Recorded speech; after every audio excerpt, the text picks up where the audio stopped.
Hey everybody, Phil Goyette here from the Phil of Games YouTube channel, and I'm going to do another quick unboxing for you. And today we're going to unbox GMT Games Colonial Twilight. So this is Colonial Twilight, the French-Algerian War, 1954 to 1962. Game is designed by Brian Train. It is the 7th game in the coin series, and it was published by GMT Games in 2017. And of course, artwork by, guess who? Roger McGowan. Comes in a, I guess it would be the standard GMT box. It's not the deep dish one, and I'll put the Fire in the Lake box next to it so you can kind of see the difference. So the Fire in the Lake box is both bigger and deeper, so you get maybe a little more stuff in the Fire in the Lake box. I actually think they're both equally as heavy in terms of what you get. GMT just put this one out in 2022 in the deeper dish box, which is easier to manage to get all the bits into. But there's the Colonial Twilight box, which is what we're going to unbox now. So let's pop it open and stick it in here and see what we get inside once we get going. So very looking forward to playing this one. It's a 2-player coin game, which I've not tried before. And I was a big fan of Brian Train and Volko Ruhnke's coin game, A Distant Plane, which centers around the coalition invasion of Afghanistan following the 9/11 attacks. So I'm very interested to see how Brian handled this one. So in the box you get a rule book, rules of play for Colonial Twilight. Rules pop in at 19 pages total. That's with scenarios and an index and whatnot, so even shorter than that, really. And typical, like, GMT format, 2 columns on each page, shaded design notes, examples of play, kind of detailed overviews of the cards and whatnot. So it's not a dense wall of text you're facing here. It's all broken up nicely. And then you get a playbook. Playbook clocks in at 24 pages. And one thing in the playbook I was interested to see is the non-player examples of play. So I'm sure I'll be digging into these, but it shows you how to run the solitaire bots if you're interested in doing that, which I definitely am. Actually really looking forward to it. So here's the article, Non-Player Examples of Play, by VPJ Arpanen, and he is the designer of the Russo-Finnish War coin game, which is a 3-player game.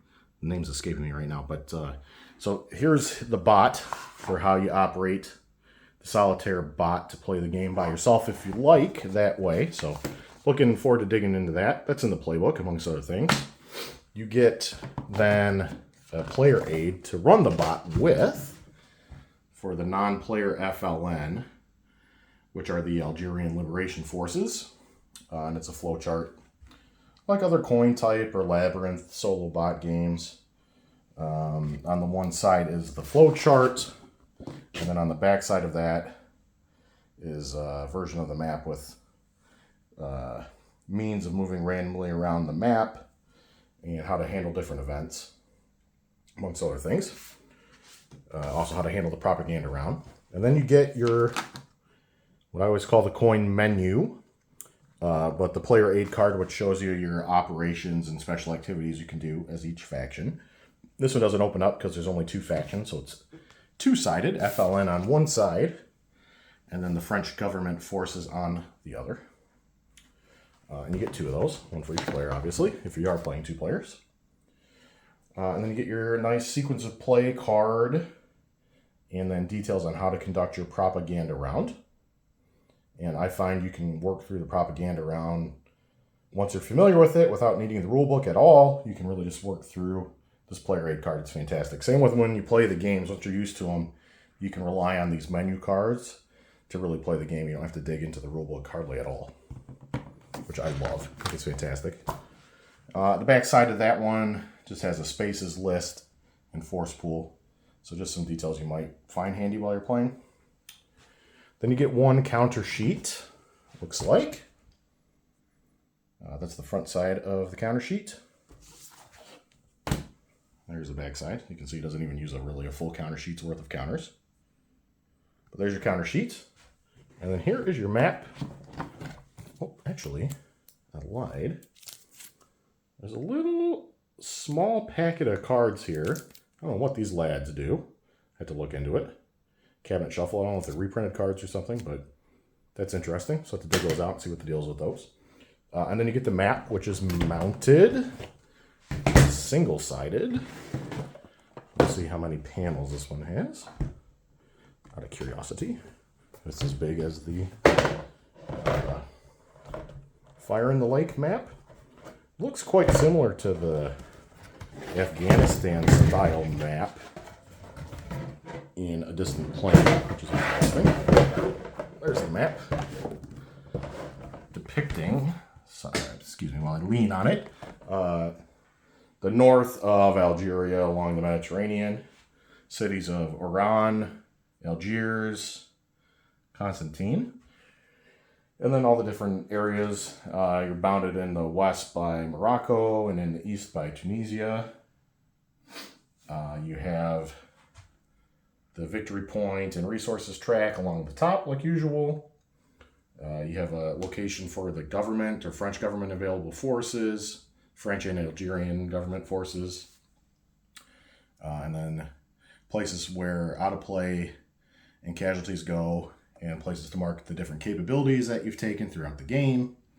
You have a France track, which I'm not familiar with, but it runs from F to A, so it'll be interesting to check that out.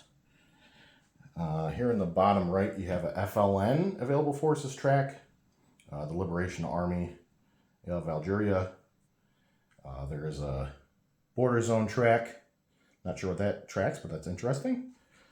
And you have a small initiative track, which is like the sequence of play track in the typical 4-player coin games. This is smaller, and it works differently. So there's your map that comes with the game. Looks excellent. And then inside, get 2 dice. These are not rounded corners, and they're lighter. So these are the older style GMT ones. Not a fan. I prefer the rounded corner dice for the clatter. You don't throw a lot of dice in these games, so. But there's the dice that come with. I'm sure if you're like me, you got plenty of your own dice. Here's all your bits. You can see they're stamped. Stars on one side would be blank on the other side. Same with the FLN forces. They've got the Islamic crescent in green printed on one side, and it's black blank on the other. You'll have cubes. You'll have pawns to mark the locations where you're taking actions. Those are just kind of for convenience, but they do come in handy. And then you'll have discs, circular discs for each color, which are the bases. So there's your bag of wood, as I usually say. The wooden pieces that come with the game. You get an insert, box insert. First thing I'll probably do is take that box insert out and use a counter tray to hold everything in or something like that, because the box inserts take up a lot of airspace within the box, and this is a smaller size box, so I hate it when stuff gets crammed in there. You do get some extra baggies, millions of these. So if you're either a cocaine dealer or a coin series game player, there's some baggies for you. And then you get your deck of cards, which is, of course, one of the great parts of these coin games. Card-driven. And it starts with card number 1, Quadrillage, Sector Forces. And then the last card would be card number 71, which is one of the propaganda cards, which break up the card play rounds into the different turns of the game, really. So 71 cards in your deck. Typical GMT quality cards. Yeah, they are. Good quality playing cards. A little glossy. I don't ever sleeve these. I figure if I wear them out, then I've done my job as a player. But you can sleeve them if you'd like. But they're good quality playing cards. And there it is, unboxed. GMT Games Colonial Twilight by Brian Train. Really looking forward to getting this one on the table. I actually think it's the game I'm going to play next. So thanks for watching, and we'll see you again soon.